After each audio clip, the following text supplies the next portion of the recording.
நீங்கள் வடநாட்டுக்காரன்ட்டேருந்து பால்பூரி பேனிபூரி கற்றுக்கிட்டீங்கல்ல, அவங்கள்ட்ட உள்ள ஒரு நல்ல ஆட்டிடியூட் என்ன தெரியுமா?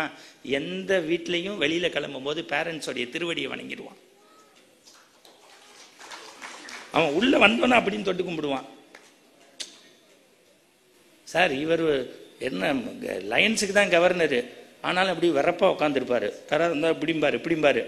ஆனால் என்னன்னா கொஞ்சம் கிட்டக்கு போய் அவர்கிட்ட பழகிட்டா ஈஸியாக கார் சாவியே வாங்கிட்டு போயிடலாம், ஏமாத்திடலாம். ஏன் தெரியுமா? இதெல்லாம் போலிங்கிறது அவருக்கு தெரியும் சார்.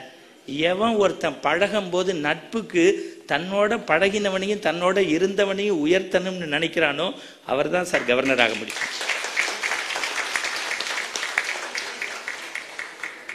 அப்ப இங்க எல்லாருமே, நான் கூட சொல்றேன், யாராவது உங்களுக்கு வாய்ப்பு இருந்தா உண்மையாவே இன்னொருத்தர லைன்ல கொண்டு வந்து மெம்பரா சேருங்க. முடிஞ்சவங்க நிறைய சோசியல் சர்வீஸ்க்கு பணம் கொடுங்க. முடியலையா வந்து இந்த மாதிரி மீட்ல உடல் உழைப்பு கொடுங்க.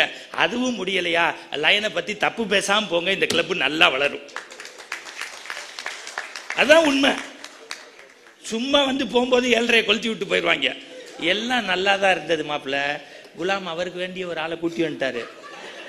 3/4 மணி நேரம் அந்த ஆள் அவரை பத்தியே பேசினார். பாத்தியா இல்லையா? பாத்தியா? கோபி, நம்ம கோபி மஞ்சரி கேட்டோம், அவர் வந்து கான் வச்சுட்டாரு. நீ செஞ்சு பார் வந்து. சார் சத்தியமா சொல்றேன் சார், வேணுகோபால் தூங்கி 1 வாரம் இருக்கும். பார்க்குறவங்களெல்லாம் வீட்டில் திட்டுவார். ஏன் தெரியுமா? இந்த மீட்டிங் நல்லா முடிஞ்சு வீட்டுக்கு போற வரைக்கும் ஏதோ அவர் பையனுக்கே கல்யாணம் நடக்கிற மாதிரி கடவுளை வேண்டி தான் வந்திருப்பாரு. அப்ப என்னன்னா, இந்த மாதிரி சமூக அமைப்புல இருக்கிறவன் தான் அடுத்தவன் நல்லா இருக்கணும்னு நினைக்கிறது. அதனால நீங்க இங்க வந்தவங்க எல்லாரும் முதல்ல ப்ரௌடா மகிழ்ச்சியா இருங்க. அடுத்த ஒரு 10-15 நிமிஷம் அப்படியே சட நம்மளை பத்தி யோசிப்போம். நான் இன்னைக்கு உங்களுக்கு சொல்லி தர்றது எல்லாமே என்னன்னா, நீங்க எவ்வளவு பெரிய பிசினஸ் பீப்புளா இருந்தாலும் அச்சீவ் பண்ணா நம்ம பேர் ஆட்டோமேட்டிக்கா தெரியும். அச்சீவ் பண்ற வரைக்கும் இந்த உலகம் நம்மளை திரும்பி பார்க்காது. அச்சீவ் பண்ணிட்டோன்னா எல்லாரும் சொல்லுவான், தோல்ல தூக்கி நாங்க தாண்டா வளர்த்தோம்மா. இது உலகத்தோடைய இயற்கை.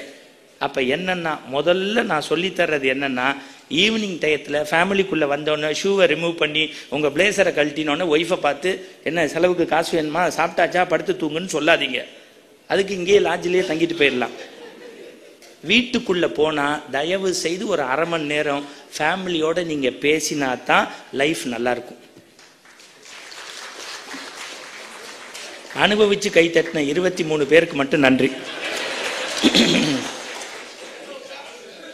அதுல லாஸ்ட்ல ஒருத்தர் பாருங்க, அதான் ஹாப்பினஸ். ஏன் தெரியுமா? இன்னைக்கு யாரும் யாரோடையும் பேசுறது இல்லை. நான் சின்ன வயசுல சோறு சாப்பிடும் போது எங்க வீட்டுல மணி நாயின்னு ஒண்ணு இருக்கும்.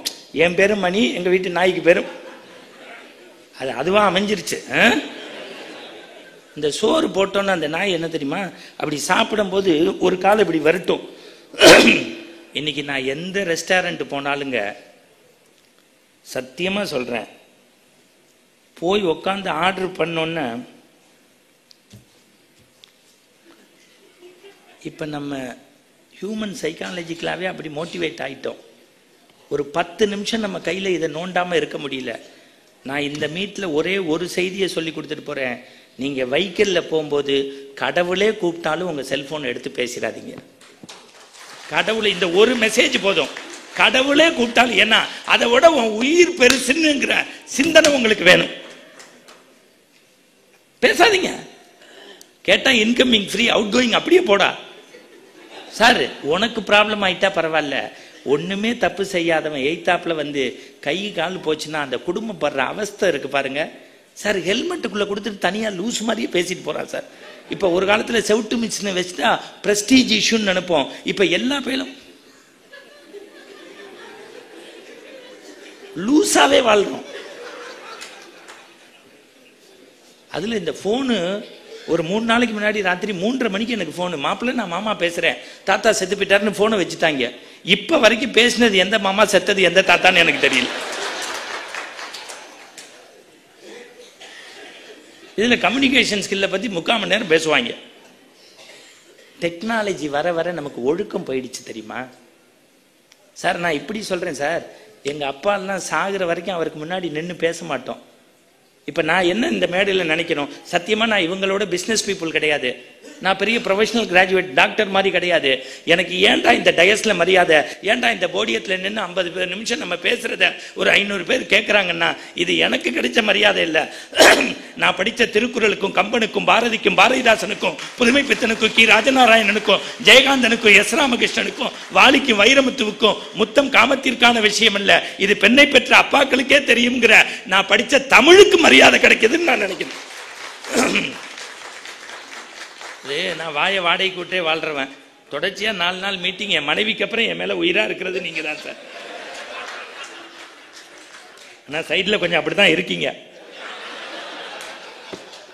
அவர் நினைக்கிறாரு, ஏண்டா நானே தண்ணி கொடுத்து நானே நொண்ட திட்டு வாங்கிக்கணும் சார். வேற ஒண்ணும் இல்லை, இதுல இருந்து அப்படியே எடுக்கலாம். இப்ப நான் இருமல் வந்தோன்னு தண்ணி கொடுத்தாருல, இதான் தமிழ்நாட்டுக்கும் கர்நாடகாவுக்கும் உள்ள வித்தியாசம். இதான் ஆன் த ஸ்பாட் வரணும். இதுக்கு திருக்குறள் உண்டா? உண்டு. அன்பில்லார் எல்லாம் தமக்குரியார், அன்புடையார் என்பும் உரியர் பிறருக்கு. காலத்தினால் செய்த நன்றி சிறிதனும் ஞானத்தின் மானப்பெரிது. ஏன்டான்னா இவர் படிச்சுட்டாரு. கற்க கசடர கற்பவை கற்றபின் நிற்க அதற்கு தக. படிக்க வேண்டியதை படிச்சபடி நில்லு. இப்ப நான் பேசுறேன், உங்களுக்கு பிடிக்கல, உடனே சார் ஒரு ஜோக் சொல்லலாம். எந்திரிச்சு என்ன யாகாவார் ஆயினும் நாகாக்க காவாக்கால் சோகப்பர் சொல்லி இழுக்கப்பட்டு. இப்ப யாரு இது? ஆனா சார், என் ஒய்ஃப் வீட்டில் இருந்தா 20 நிமிஷம் நான் பேசணும்னு அவ பேசுவா. அவ இல்லையேன்னு நினைச்சு வந்தேன். என் ஒய்ஃப் மாதிரியே 3 மடங்கு இருக்கீங்க சார். இதான், அதாவது பாருங்க, இதான் ஹெல்த்தி டிஸ்கஷன்ங்கிறது. இப்ப ஒரு தண்ணி கொடுத்தா 4 குறள் ஏன் சொல்ல முடியுதுன்னா, நான் யாரடா வாழணுமே இல்லைன்னு நினைக்கிறேன், என்னுடைய ஆசிரியரை நான் நினைக்கிறேன். இதெல்லாம் நீங்க வேற எதுவுமே சொல்லி தர வேண்டாம். வாழ்க்கையில ஜெயிக்கணும்னா இன்னைக்கு எல்லாரும், நான் கோச்சுக்காதீங்க, அண்மையில சான் பிரான்சிஸ்கோல இருந்து நியூ ஜெர்சி வரைக்கும் நான், சுகி சிவம், அட்வொகேட் சுமதி 9 ஸ்டேட்ல போய் பேசினோம். ஹூஸ்டன்ல ஆளுக்கு 40 நிமிஷம் பேசினோம். அங்க நாசா இருக்குங்க, பெரிய விண்வெளி அரங்கம். அதுல உலகத்துல 10 பெஸ்ட் சயின்டிஸ்ட் இருக்கான். அதுல 6 பேர் இந்தியர்கள், முதல் 3 பேர் தமிழர்கள். எனக்கு என்னன்னா மகிழ்ச்சியா இருக்கு. எங்க போனாலும் மைக்ரோசாப்ட்வேர்ல 72% வந்து இந்தியர்கள் இருக்கான். அதுல 43% தமிழர்கள் தான் ஒர்க் பண்றான். நமக்கு பிரெயின் நம்ம சார் 2025 மோடி அமைதியா இருந்தா உலகத்துக்கே நம்ம கடன் கொடுக்கலாம். ஏன்னா திடீர்னு அவர் 8:45 பேசுறாருன்னா தான் நமக்கு பயமா இருக்கு. என்ன சொல்லுவாரோன்னு தெரியல. சரி, அதை பத்தி நமக்கு எதுக்கு, விட்டுருவோம். நம்மளுக்கு எதை பத்தியும் கவலை இல்லையே. நான்லாம் இது மாதிரி கூட்டம் முடிச்சுட்டு ஏதாவது அரசியல் கூட்டம் கேட்டா என் டிரைவரை ஓரமா இருக்க சொல்லி கேட்பேன். அதுல ஒருத்தன் கலப்புறான், கற்போடு இருப்போம், கற்பை வாழுவோம், கற்பை வாழ வைப்போம் அப்படின்னா. உண்மையான ஆள் போல நினைச்சு நான் கிட்டக்கு போனேன். மீட்டிங் முடிஞ்சோன்னு டிரைவர்கிட்ட போனோன்னு அவன் கேட்கறான், எந்த வீட்டுக்கு போகணும் சார்னு. இது புரிஞ்சாதான் சிரிக்க முடியும். இன்னொருத்தன் கலப்புறான் மேடையில, கட்சி மாறுபவர்களை தூக்கிலிட வேண்டும். இதை நான் அதிமுகவில் இருந்த போதும் சொன்னேன், திமுகவில் இருந்த போதும் சொன்னேன், மதிமுகவில் இருந்த போதும் சொன்னேன், பிஜேபியில் இருந்த போதும், இப்போது கமல் கட்சிக்கு வந்த போதும் சொல்கின்றேன். அவன் எல்லாம் சொந்த செலவுல சுண்ணாம்பு கால் வேலை போடணும். சரியா, நமக்கு இதெல்லாம் பார்க்கும்போது அருவருப்பா இருக்கு.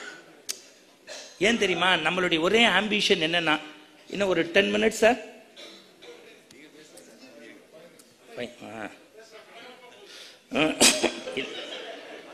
இல்லை, ஒரு வேளை பிரேஸ்லெட் ஆர்டர் கொடுத்துருக்கலாம். ஒரு 5 நிமிஷம் போதும் நல்லது பேசுறதுக்கு, வேற ஒன்றும் இல்லை. நம்ம அடுத்த ஜென்ரேஷனை டாக்டர் ஆக்கணும், இன்ஜினியர் ஆக்கணும், வக்கீல் ஆக்கணும்னு நினைக்கிறத விட மனுஷன் ஆக்கணும்னு முதல்ல நினைங்க சார். எங்க பிளாட்ல சார் ஒருத்தர் டிசிஎஸ்ல ஹெட் ஹெச்ஆரா இருக்காரு, பிள்ளைய போட்டு வெளுக்கிறாரு. 8th பிளாட்ல இருந்து ஓடி வந்து, ஏன்டா பிள்ளையா நீ வேலையை பாரு சார், 2nd ஸ்டாண்டர்ட் வந்துட்டான், 2 லட்சம் ரூபா கட்டி சீட்டு வாங்கினேன், மாசம் 20,000 ரூபாய் செலவு பண்றேன், இவனுக்கு ஆட்டோ ரிக்ஷா 1000 டாயாமா வச்சுட்டேன், 2nd ஸ்டாண்டர்ட் வந்துட்டு சன்னுக்கு முனுக்கு வித்தியாசம் தெரியல சார், சன்னுக்கு முனுக்கு வித்தியாசம் தெரியலன்னா. அவன் சொன்னான், ஏன்டா லூசு பையில, அவனுக்காவது சன்னுக்கு முனுக்கு வித்தியாசம் தெரியல, உனக்கு ஓன் சன்னது ஏன் சன்னதுன்னே தெரியல, ஏன் பிள்ளைய அடிச்சுக்கிட்டு இருக்க. இது புரிஞ்சாதாங்க சிரிக்க முடியும். அதுல ஒரு அம்மா பயங்கரமா சிரிக்கிறாங்க, அதுக்கு நான் பொறுப்பு இல்லை. நான் இப்ப கவுண்ட் டவுன் மாதிரி 5 விஷயம் எண்ணிக்கங்க. அண்மையில சென்னையில குருநானக் காலேஜ்னு ஒரு காலேஜ் இருக்கு, சாருக்கு தெரியும். அங்க போய் அந்த பிரின்சிபாலை பார்த்துட்டு, சென்னையில மட்டும் 126 ஸ்கூல் இருக்கு, இன்க்ளூடிங் கார்பரேஷன் ஸ்கூல். ஒரு எஸ்ஏ காம்படிஷன் நடத்துறதுக்காக நாங்கள் ஒரு 10 பேர் போட்டு ஆளுக்கு 10,000 ரூபாய் போட்டுட்டு 10th இருக்கக்கூடிய குழந்தைங்களுக்காக வச்சோம். 126 ஸ்கூல்லேருந்து ஸ்கூலுக்கு 2 பேர் கலந்துக்கலான்னு எத்தனை பேர் வந்திருக்கணும்னு நீங்கள் டிசைட் பண்ணிக்கங்க. வந்தது வெறும் 23 பேர். அந்த 23 பேரும் பெண் குழந்தைங்க. அந்த 23 பேர்ல 6 பேருக்கு போடுறதுக்கு செருப்பு இல்லை. 7 குழந்தைங்க ஸ்கர்ட்ல கிழிசல் இருந்தது. உண்மை நடந்தது. Guru Nanak college on the spot extempore topic கொடுக்குற மாதிரி ஒரு மார்க்கர் எடுத்து போர்டில் எழுதினேன். தலைப்பு வந்து மனம் கவரும் மங்கை. நாங்களே பேப்பர்லாம் கொடுத்துட்டோம். 5 பக்கம் எழுதலாம். ஒரே ஒரு குறிக்கோள் தான், சினிமாவில் இருக்கக்கூடிய பெண்கள் பற்றியும் அரசியலில் இருக்கக்கூடிய பெண்கள் பற்றியும் எழுதக்கூடாது. 23 பேரும் எழுதி கொடுத்துட்டாங்க. அடுத்த சண்டே ப்ரைஸ் டிஸ்ட்ரிபியூஷன்ட்டோம். ஃப்ரைடே வரைக்கும் நான் திருத்தலை. நம்ம ஃப்ரெண்டு சொன்னாப்புல, மாப்பிள்ள சண்டே வர சொல்லியிருக்கோம், படிச்சிட்டியான்னு. நீங்கள் நம்புறது நம்பாது உங்களுடைய விஷயம். சனிக்கிழமை காலைல 11:30 மணிக்கு என் வீட்டு மாடியில் கொண்டு போய் ஜன்னலை திறந்து படிக்க ஆரம்பித்தேன். முடித்தபோது இரவு ராத்திரி 9:40. 23 பேரும் தமிழ்நாட்டினுடைய ஒரு பெண்ணை பற்றி தான் திரும்ப திரும்ப எழுதியிருந்தாங்க. வேற யாரை பற்றியும் இல்லை. 23 பேரும் மனம் கவரும் மங்கை என்கின்ற தலைப்பில் தன்னை பெற்ற அம்மாவினுடைய சிறப்பைத்தான் அந்த பிள்ளைகள் பதிவு செய்தார்கள். நீங்க பகவத்கீதை படிக்கலாம், பைபிள் படிக்கலாம், குரான் படிக்கலாம். குரான்லயும் அதான் சொல்லுது, தாயினுடைய திருவடி தான் சொர்க்கம்னு. இயேசுவை கல்வாரி மலையில அடிச்சுட்டு போகும்போது, ஏன்னா விவிலியத்தை நான் எடுத்து நீ படிச்சதுனால சொல்றேன். அவர் சொல்றாரு, இது எல்லாமே இந்த சமயத்துல கூட எனக்கு நல்லெண்ண சிந்தனைகள் வருதுன்னா எங்க அம்மாவுடைய மோட்டிவேஷன். அட ஒரு பையன் எந்திரிச்சு துறவரி போகணும்னா அம்மா சொன்னா, உள்ள போய் கத்தியை எடுத்துட்டு வாடான்னா. பையன் கத்தியை எடுத்து கொண்டு வந்தான். திருப்பி நீ வீட்டுக்குள்ள போடான்னா. திருப்பி வந்தான். திருப்பி நீ கத்தி எடுத்துட்டு வானா. 3 மாசம் கழிச்சு கத்தி எடுத்துட்டு வந்தான். இப்பயும் முடியாது போனா. திருப்பி 3 மாசம் கழிச்சு கத்தி எடுத்துட்டு வந்தா. இப்ப நீ துறவி ஆகலான்னா. அவன் கேட்டான், ஒரே கத்தி 3 மாசம் திருப்பி திருப்பி கொடுத்தேன், முடியாதுன்னா இப்ப ஏண்டான்னா. அதுக்கு அம்மா சொன்னா, இல்லப்பா, துறவி ஆகணும்னா இன்பத்தை பிறருக்கு தந்து துன்பத்தை தனதாக்கி கொள்ள வேண்டும். நீ 2 தடவை கத்தியை கொடுத்த போதும் பிடி ஒன்ட்ட சேஃப்டியா இருந்தது, கூர்மை என்ன பார்த்து இருந்தது. இப்ப 3வது தடவை கூர்மை உன்னை பார்த்து இருக்கிறது, பிடி என்னை பார்த்து இருக்கிறது. நீ இப்போது துறவி ஆகலாம்னா. அப்படி துறவி ஆனந்தவனா சாமி விவேகானந்தர். எதிரா வானமே இல்லைன்னா ஜெயிக்கிறதுக்கு யாருடைய புஷ்அப்பும் பேக்கப்பும் தேவையில்லைங்க. ஜெயிக்கணுங்கிற வெறி இருக்கணும். அதுக்கு ஒரே எக்ஸாம்பிள் எனக்கு தெரிஞ்சு, நான் இன்னைக்கு இல்லை, இன்னும் 100 வருஷம் ஆனாலும் அதுக்கான தகுதியை உள்ளவர். நம்ம ராமநாதபுரத்தில் மணல் பரப்புகளில் பிறந்து வீடு வீடாக பேப்பர் போட்டு படித்து பேப்பராக தலையங்க வந்து 3 பெட்டியோட ஜனாதிபதி மாளிகைக்குள்ளே போய் 2 பெட்டியாக வந்த ஒரே ஆள் நேத்திக்கும் இன்னைக்கும் கலாம் சார் தான். அடுத்து பிரதிபா பட்டேல்னு ஒரு அம்மா இருந்தது. கிளம்பும் போது சேரையும் எடுத்துகிட்டு போயிடுச்சு. செக்யூரிட்டி சொன்னா, உண்மை இங்கேயே வச்சுட்டு போங்க, கோபுரசில் இருக்குன்னா. எது சார் லைஃப்பில் அச்சீவ்மெண்ட்னா? அவர்கிட்ட இதே கேள்வியை கேட்டாங்க. நீங்கள் SLV-3 ராக்கெட் விட்டீங்க, அக்னி ஏவுகணை விட்டீங்க, எது உங்களுடைய ஒன் அமாங் தி பெஸ்ட்னாரு. அவர் பெங்களூரில் பேசிகிட்டு இருக்கும்போது நேஷனல் ஆந்தை போடும்போது லாஸ்ட் ரோவில் 2 குழந்தைங்க எந்திரிக்க முடியல. போய் என்னன்னு வாட் இஸ் த ப்ராப்ளம்னு பார்த்தாங்க. போலியோ அட்டாக் ஆன குழந்தைங்க எந்திரிக்க முடியல.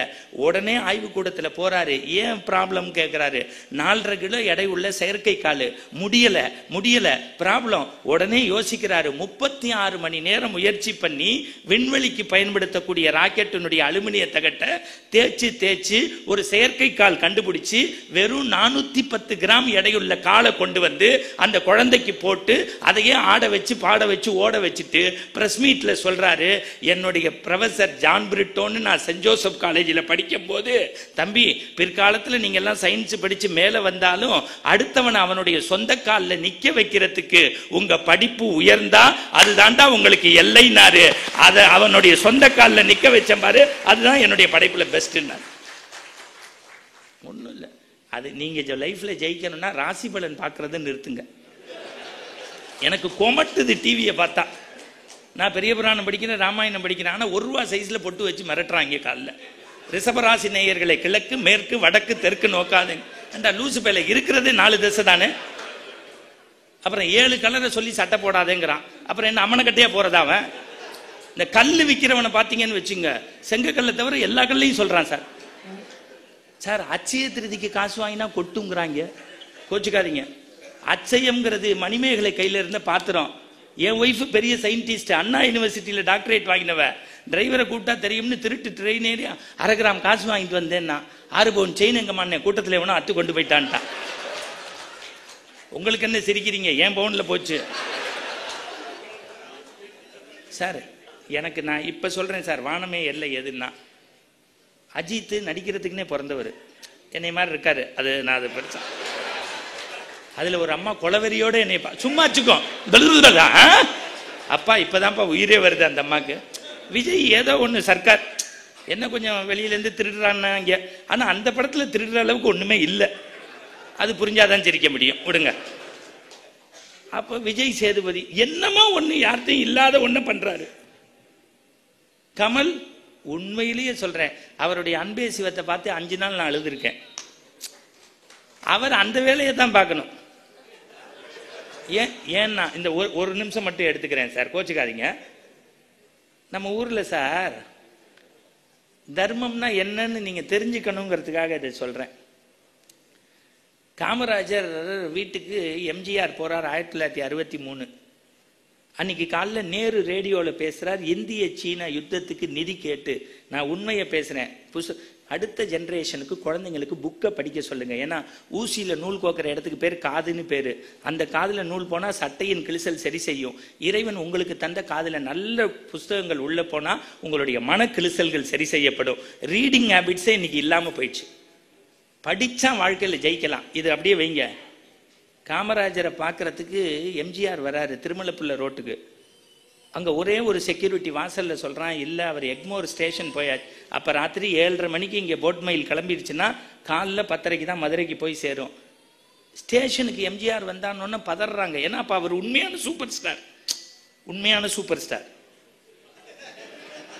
சார் நீங்கள் எதை சொன்னாலும் இப்படி மாட்டி விட்டா எப்படி? அவர் வந்தோடனே காமராஜர் ஸ்டேஷனை விட்டு கீழே இறங்கிடுறாரு. என்னன்னாரு, இல்லை நேரு யுத்தத்துக்கு நிதி கேட்டாரு 1963. நான் ஒரு 75,000 ரூபா கொடுக்கலான்னு முடிவு பண்ணிட்டேன்.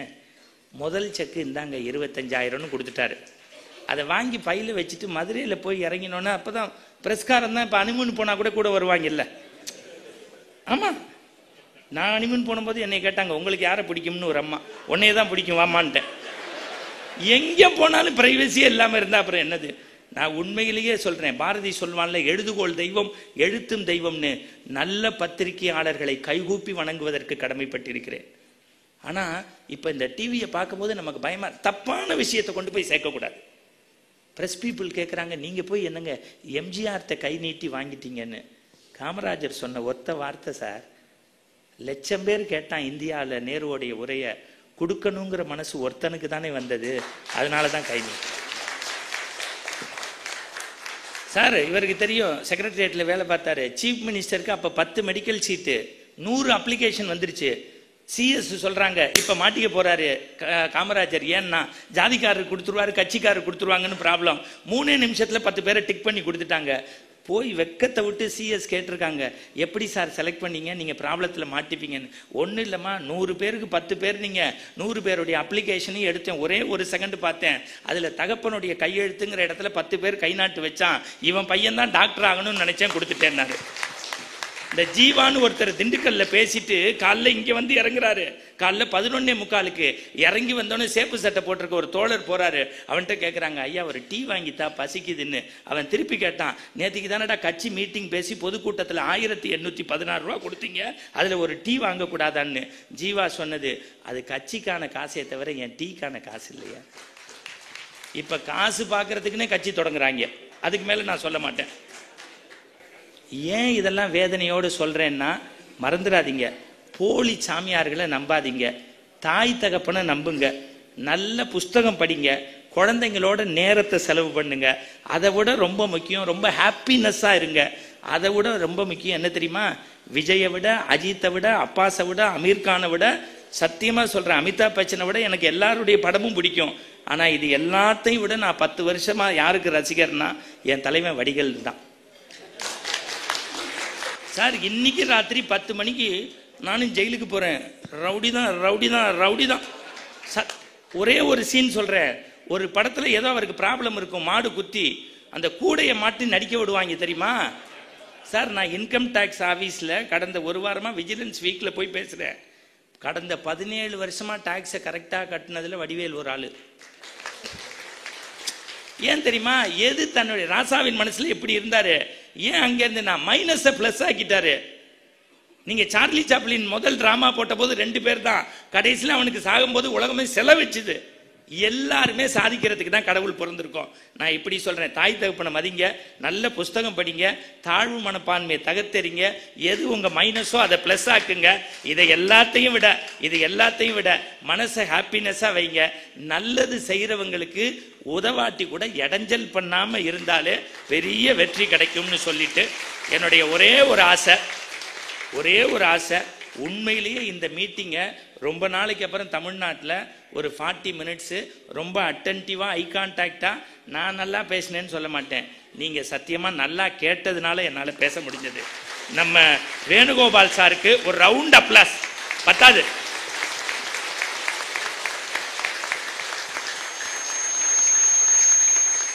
நீங்கள் கவர்னராய் கூப்பிடாட்டி நான் வருவேன். என்ன செயினை வாங்க. நன்றி, வணக்கம். ஒரு 20 வருஷத்துக்கு முன்னாடி காருக்கு ஓனர் பின்னால் உட்காந்துருந்தோம். சரியா? காருக்கு ஓனர் பின்னால் உட்காருவோம். எம்டியோடைய பிஏ வந்து டிரைவருக்கு பக்கத்தில் உட்காருவாங்க. அப்படி தானே இருந்தது. உங்களுக்கு ஞாபகம் இருக்கா? அது எப்படி படிப்படியாக மாறி மாறி மாறி இப்போ ஓனர் டிரைவர் பக்கத்தில் பத்திரமா உட்காந்துக்கிறான். சரியா? பிஏ பின்னால் கால் மேலே கால் போட்டு உட்காந்து. இல்லை, இது பெரிய முதலாளிகள்லேருந்து அமைச்சர்கள்லேருந்து எல்லாருமே அப்படி தான் இருக்கும். எப்படி மாறுச்சுன்னு தெரியல, ஆனால் நம்மளை மாற்றிக்கணும். அந்த மாதிரி மாறுதலுக்கு வரும். சார், கல்யாணம் நம்ம தமிழ் திருமணங்கள் எப்படிலாம் நடந்தது சார்? 5 நாள் நடந்ததா 40 வருஷம் முன்னாடி. அப்புறம் அது 3 நாள் ஆச்சா? அப்புறம் 2 நாள் ஆச்சா? இப்போ 24 hours.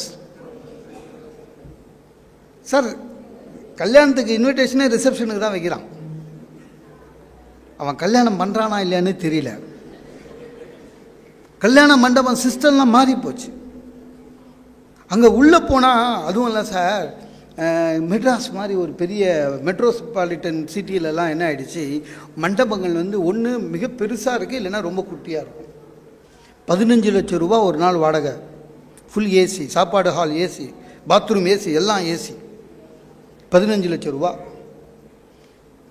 மிடில் கிளாஸ் பீப்புளுக்கெல்லாம் அது மொத்த அவன் கல்யாண செலவே அவ்வளோதான் மொத்தமாக. அவன் அங்கே போக மாட்டான். அதுக்காகவே புறநகரில், தாம்பரம் புறநகரில் சில மண்டபங்கள் இருக்குது. நம்ம சொந்தக்காரன் எல்லாருமே அந்த மாதிரி இது தானே புறநகரில் வைக்கிறான். சார், சென்னையிலேருந்து அந்த பக்கம் போனோன்னா நீங்கள் எலக்ட்ரிக் ட்ரெயின் ஏறி நொந்து நூலாக போய் இறங்குனீங்கன்னா அவனுடைய கல்யாண மண்டபம் போகிறதுக்கு ஒரு ஷேர் ஆட்டோ பிடிக்கணும். சரியா? இங்கே ஷேர் ஆட்டோ இருக்கான்னு தெரியல. ஆனால் ஷேர் ஆட்டோன்னு ஒன்றை கண்டுபிடிச்சவன் பார், அவனுக்கு நோபல் பரிசு தரணும் சார். அது ஒரு ஸ்ட்ரக்சர் கிடையாது, ஒரு பாடி கிடையாது, ஒரு ரெஜிஸ்ட்ரேஷன் நம்பர் கிடையாது, ஒரு சைஸ் இருக்காது. ஒன்று இவ்வளோ பெருசு இருக்கும், ஒன்று இவ்வளோ இருக்கும். உள்ளே பார்த்தீங்கன்னா நவராத்திரி கோல் மாதிரி படிக்கட்டு வச்சுக்கிறான் சார். உள்ள லுங்கி கட்டின டிரைவர் வேற இருக்கிறான். அதில் ஏறி உட்காந்தா யார் மண்டியில் யார் உட்காடுறாங்கன்னே தெரியல. அப்படியே போயினுக்க வேண்டியது தான். 4 நாள் நீங்கள் தொடர்ந்து ஷேர் ஆட்டோவில் போகிறத எவனாவது பார்த்தோன்னா பொண்ணு கொடுக்க மாட்டான், சந்தேகப்படுவான். அந்த மாதிரி ஒரு ஷேர் ஆட்டோவில் போய் நொந்து நூலாக போய் மண்டபத்துக்கு உள்ளே நுழைஞ்சா, ஒரு காலத்தில் என்ன இருந்ததுங்க, கல்யாண மண்டபம் வாசலில் சார் பொண்ணுக்கு அப்பாவும் பிள்ளைக்கு அப்பாவும் வாசல்லே நிற்பான். வாங்க, வணக்கம், வீட்டில் கூட்டின்னு வரலையா, போங்க டிஃபன் சாப்பிடுங்க, ஆச்சா போச்சான்னு எதாவது சொல்லுவானுங்க. இப்போ யாருமே இருக்கிறது இல்லைங்க. மண்டபம் வெளியில் வணக்கம் சொல்கிறதுக்கு ஒரு பொம்மை வச்சுருக்கான். அது வணக்கம் சார். பன்னீர் சொம்பு, சந்தனம் இதெல்லாம் வச்சு ஒரு டீனேஜில் இருக்கிற பொம்பளை பிள்ளைங்களை, அழகாக இருக்கிற பொம்பளைங்களை பட்டு பாவாடை தாவணி கட்டி முதல்ல நிற்க வச்சு அதெல்லாம் இல்லை. அதுவும் போயிடுச்சு. என்ன, உள்ளே போகும்போதுங்க முதல்ல பொம்மை வணக்கம் சொல்லுதுங்க. அடுத்தது பார்த்தீங்கன்னா ஒரு பூதம் மாதிரி ஒன்று நிற்குது, அது பன்னீர் அடிக்குது. அது நம்ம போகும்போது பார்த்தீங்கன்னா புஷ்ஷுன்னு அடிச்சு, ஏற்கனவே நம்ம வேர்வையோடு வரோம், அந்த பன்னீர் மட்டமான பன்னீர் அதை அடித்து வெள்ளை சட்டெல்லாம் நனைஞ்சி ஒரு விதமான ஒரு புதுமையான ஒரு நாத்தத்தோடையே உள்ளே போகும். உள்ளே போனால் நம்மளை வான்னு சொல்கிறதுக்கு ஒரு நாதி இருக்காது. ஆமாங்க, ஒரு நாதி கிடையாது. என்ன பண்ணுவானுங்க, நம்மளை வலுக்கட்டாயமாக கிஃப்ட் கொடுக்குற கியூவில் நிற்க வச்சுருவானுங்க. அதை மட்டும் சரியாக செய்கிறானுங்க சார். கிஃப்ட் கொடுக்குற கியூவில் எப்பவுமே நம்ம தமிழன் தானே சார்.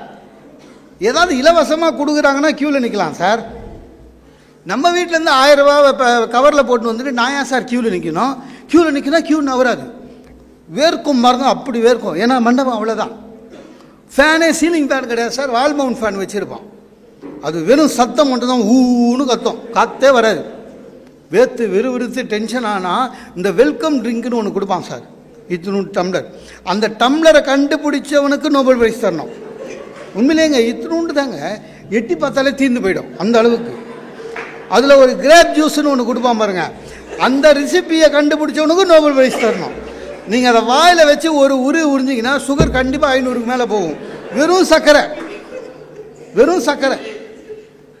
அதோட க்யூவில் நிற்கணும். க்யூ நவராது. ஐயோ அப்பா நவராதுங்க, அப்படியே நகரணும். நான் எதுக்குங்க இவங்க க்யூவில் நிற்கணும்? வேறு வழி கிடையாது. நமக்கு என்னென்னா எப்பவுமே தமிழர்களுடைய வீரம் எப்படின்னா, நம்ம க்யூவில் நிற்க பிடிக்காது. அப்படி நின்றுக்கணும்னு முடிவு பண்ணிட்டேன்னா க்யூவில் வந்து எல்லாருமே நேர்மையை கடைப்பிடிக்கணும்னு எதிர்பார்ப்போம் இல்லை. ஏன்னா ஊடால வந்தாலும் தொலைச்சிடுவோம். டாய் நிற்கிறவன்லாம் மண்டையை நான் பின்னால் வாடானுவோம். சார் இது வெளியில் செய்யலாம், மண்டபத்து உள்ளே போய் அது மாதிரி செய்ய முடியாது. எவனாவது குறுக்க வருவான், அப்படியே வெறி ஏறும். பார்த்துக்கிறீங்களா, அப்படியே வெறி ஏறும். அப்போ தான் பார்த்தீங்கன்னா மாப்பிள்ளைக்கு தம்பி அவன் ஒரு கம்ப்யூட்டர் கம்பெனி எம்என்சி கம்பெனியில் வேலை செய்கிறவன், அவன் ஃப்ரெண்ட்ஸை கூட்டின்னு வருவான். உங்களுக்கு தெரியுமா, இந்த எம்என்சி கம்பெனிக்காரனுங்க எங்கே போனாலும் ஒரு 50 பேர் பஸ்ஸில் ஏறி போவான் சார். அவனுக்கு ஒரு 50 பேர் ஊடால வருவானுங்க. ஐயோ ரொம்ப வேத்து விறுவிறுத்து ஏண்டாப்பம் வந்தோடனே ஒய்ஃபு ஏற்கனவே சொல்லி வச்சுருப்பாங்க, இந்த கல்யாணத்துக்கு நான் வரல நீ போன்னு. அப்போ புத்திசாலித்தனம் நமக்கு வரலையேன்னு திட்டிக்கினே மேலே போய் வேத்து விறுவிறுத்து மாப்பிள்ளை கிட்ட அந்த கவரை கொடுத்து நல்லா இருடா அப்படின்னு இறங்க விட மாட்டான் சார். நல்லா இருன்னு இறங்க விட மாட்டான். குரூப் போட்டோன்னுவான். குரூப் போட்டோன்னு சொல்லி எவன் முடியாது நம்ம நிற்க வச்சுருவானுங்க. நான் இதுவரையும் என் ஃபேமிலி கூட நின்றதே இல்லை சார். யார் ஃபேமிலியோடையோ நம்மளை நிற்க வைப்பான், நம்மளும் வெக்கங்கட்டு போய் நிற்போம். அதாவது வீடியோவாவது பரவாயில்லைங்க, எடுப்பார், லைட் ஆஃப் பண்ணிட்டாருன்னா எடுத்துட்டாருன்னு முடிஞ்சு போச்சு, நிம்மதி. நவர்லான்னு போகும்போது இந்த ஸ்டில் ஃபோட்டோகிராஃபர்லாம் அவர் இன்னும் எடுக்கலையாம் சார். எவ்வளோ நேரம் சார் சிரிச்சா மாதிரியே நடிக்க முடியும்? அன்னைக்கு பக்கத்தில் பார்க்குற ஒரு பையன் செவப்பாக நிற்கிறான். நான் அவனை பார்த்தேன், டே நீ யார் பொண்ணு விடா புள்ள விடான்னு. அவன் சொல்கிறான், இல்லை சார் நான் பந்தி பரிமாற வந்தவன், 9 மணிக்கு பந்தி நிறுத்திடலாமான்னு கேட்க வந்தேன், என்னையும் நிற்க வச்சிட்டாங்க. எனக்கு என்ன பிரச்சனை சார், அவன் என்னோட அழகாக இருக்கான். இது பரவாயில்ல சார். இன்னொரு அக்கிரமம் என்னென்ன சார், நம்முடைய தமிழர் பண்பாடு என்ன சார், பந்தி போடணும். இப்போ நீங்கள் சாப்பாடு எப்படி போட போகிறீங்கன்னு எனக்கு தெரியாது, எப்படி வேணாலும் போடுங்க, அது வசதி. ஆனால் எனக்கு என்னமோ சார், பந்தியில் உட்காந்து சாப்பிட்டா தான் சாப்பிட்ட திருப்தி. அதுதான் விருந்தம். வைக்கிறானா என்னது இது அவியல், இன்னொரு கரண்டி போடு, இது என்ன உருளைக்கிழங்கு எனக்கு வேணப்போ, அதே தானே பொஃபே. பொஃபே எதுக்கு வருது, என்ன மாடல், நம்ம எது, அதான் சொல்கிறேனே, நாம் வாழ்கிற நல்ல வாழ்க்கையை தொலைத்து கொண்டு வெளியில் யாரோ ஒரு மேற்கத்தியில் வாழற வாழ்க்கையை கஷ்டப்பட்டு இம்ப்ளிமெண்ட் பண்ண கற்றுக்குறோம், அவ்வளோதான். பஃபே சிஸ்டம் இது நம்மளது இல்லை. அங்கே ஏன் அதை வைக்கிறான்னா, அங்கே வந்து தே ஆர் சூசஸ். சில பேருக்கு ஹெப்படைட்டிஸ் இருக்குது, சில பேருக்கு வந்து இது இருக்குது, கலோரியை பற்றிய கவலை இருக்குது. அதனால் நம்ம அப்படி கிடையாது, நல்லா சாப்பிட்றவங்க. அதுவும் இல்லாமங்க, 1000 சொல்லுங்கள் சார், பந்தியில் உட்காந்து சாப்பிட்ற திருப்தி வராதுங்க. சில இடர்பாடு இருக்கும். என்ன, சில கல்யாணத்தில் சாப்பிடும்போது சாம்பார் சாதம் சாப்பிடும்போது பின்னால் ஆள் நிற்கிறான். அது பக்கத்தில் இருக்கிற சொல்கிறான், இப்போ தான் அந்த ஆள் சாம்பார் ஊற்றிக்கிறாரு அப்படின்னா, டே நம்ம பேசுறது அவர் கேட்கும், நல்ல ரத்தம் ஊறுறவனா இருந்தால் ரசத்தோடு இருந்து பண்ணுறான்.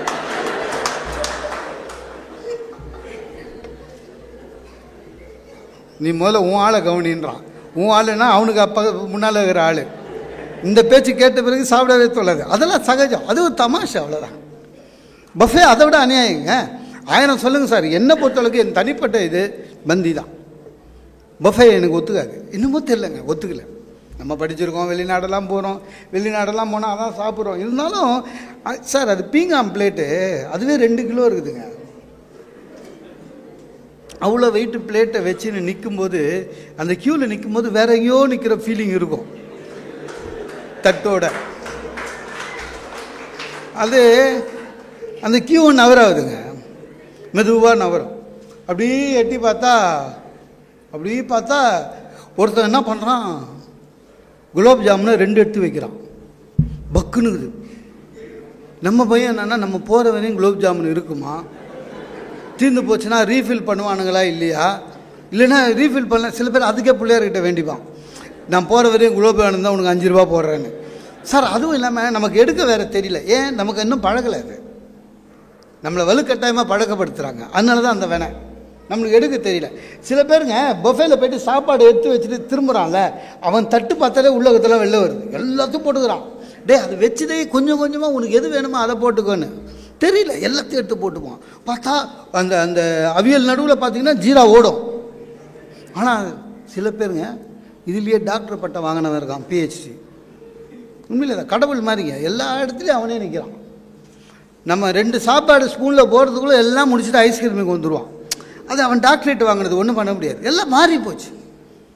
மாறியதை ஏற்றுக்கொள்ளுகிற மனப்பக்குவம் இருந்தால்தான் நீங்கள் வாழ்கிறீர்கள். ஐயா சொல்லும்போது பேசும்போது எங்கிட்ட தனியாக சொன்னாங்க, சார் எங்களுக்கு ஒன்றும் அவசரம் இல்லை, நாங்கள் யாரும் பேச போகிறதில்ல, நீங்கள் பேசுங்கன்னாரு. நான் ஒரு வார்த்தை கேட்டேன், எவ்வளோ நேரங்க பேசலான்னு.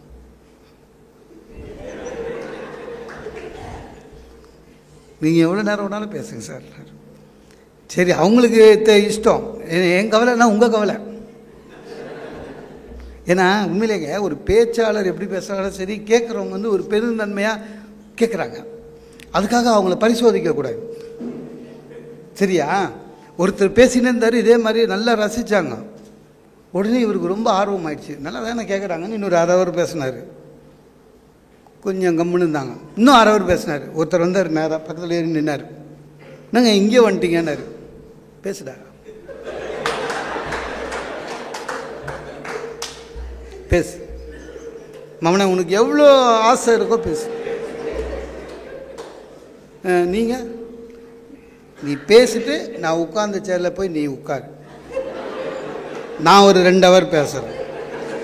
ஏன் நான் உட்கார்ந்து பாதியா தெரியும் முதுவலி, பேசினே இருக்க. சில வாட்டி பேச்சாளர் பயமுத்துற ரசிகர்களாக இருக்காங்க, நான் அனுபவிச்சிருக்கேன் அந்த மாதிரி. சார் திருவாசகம் ஒரு கோயிலில் 7 நாள் சொல்ல போனேன். ஒரு சீரியஸாகவே ப்ரிப்பேர் பண்ணிட்டு போனேன். 7 நாள் மயிலாப்பூரில் சின்ன கோயில், ஈஸ்வரன் கோயில். முதல் நாள் 30 பேர் வந்தாங்க, அடுத்த நாள் 50 பேர் வந்தாங்க.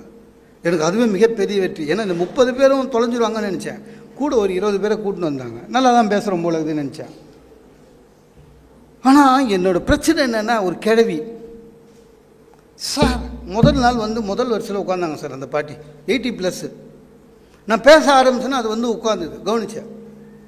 நான் பேசுகிறேன், ஒரு 15 நிமிஷம் கேட்டா கண்ணீர் விடுது, அப்படியே அழுகுது.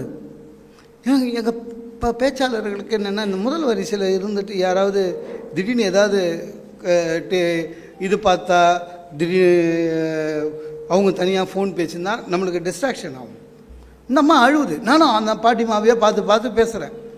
கரெக்டாக முடிக்க வர எழுந்து போயிடுச்சு. 2வது நாளும் அப்படியே தான். ஆரம்பிக்கிறேன், 5 நிமிஷத்தில் வந்து உட்காந்துது, 10 நிமிஷத்தில் அழுவோம், முடிஞ்சால் போயிடும். நான் இறங்கத்துக்குள்ளே ஓடி போயிடும். 6வது நாள் விடலை. அமைப்பாளர்கிட்டே சொன்னேன், அந்த பாட்டி மாவை நான் பார்த்துட்டு தான் ஸ்டேஜுக்கு ஏறுவேன். வந்தது புஷ்ட பாட்டி, நீங்கள் டெய்லி வரீங்க, மகிழ்ச்சி. முதல் வரிசையில் உட்காருங்க, ரொம்ப மகிழ்ச்சி. பேசும்பொழுது 10 நீங்கள் அழுவுறீங்களே ஏன்னு எனக்கு புரியல. திருவாசகத்துக்கு உருகார், ஒரு வாசத்துக்கு முருகார்னு எனக்கு தெரியும். நான் அவ்வளோ நல்லாவா சொல்கிறேன்? ஏன்னா எனக்கு அது சந்தேகம், நம்ம திருவாசகம் சொல்லி ஒருத்தர் அழுகுறாங்களேன்னு. ஏன்னா நமக்கே அழுக வரல, இப்படி அழுகுறாங்களேன்னு. அது சொல்லிச்சு, இல்லை இல்லை பேசுப்பா அப்படின்ச்சு. இல்லை நீங்கள் ஏன் அழுகுறீங்கன்னு, போன வாரம் என் ஆடு செத்து போச்சுன்னுச்சு. ஆடு செத்துதுக்கு எங்கள் மீட்டிங் வந்து ஏன் பாட்டி அழுகுறேன்னு. இல்லை தம்பி, போன வாரம் என் ஆடு செத்து போச்சு, மீட்டிங் வந்தேன், நீ திருவாசக பாட்டு சொல்லும்போது உன் தாடை ஆடுதில்ல, அதை பார்க்கும்போதெல்லாம் எனக்கு என் ஆடு ஞாபகம் வந்தது.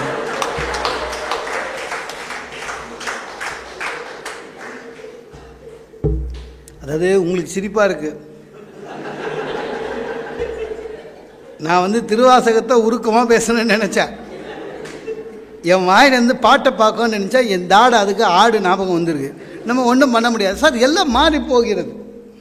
வாழ பழக வேண்டும் என்று சொல்கிற அர்த்தம் என்னவென்றால், வாழ்கிற வாழ்க்கை மாற்றங்களை ஏற்றுக்கொள்ளுகிற அர்த்தம். சிலதெல்லாம் மாறி தான் போச்சு.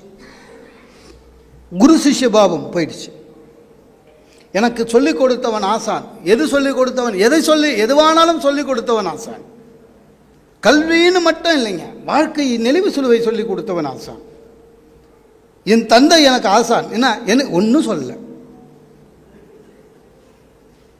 எங்கள் அப்பா யார்கிட்டையும் பேச மாட்டார்.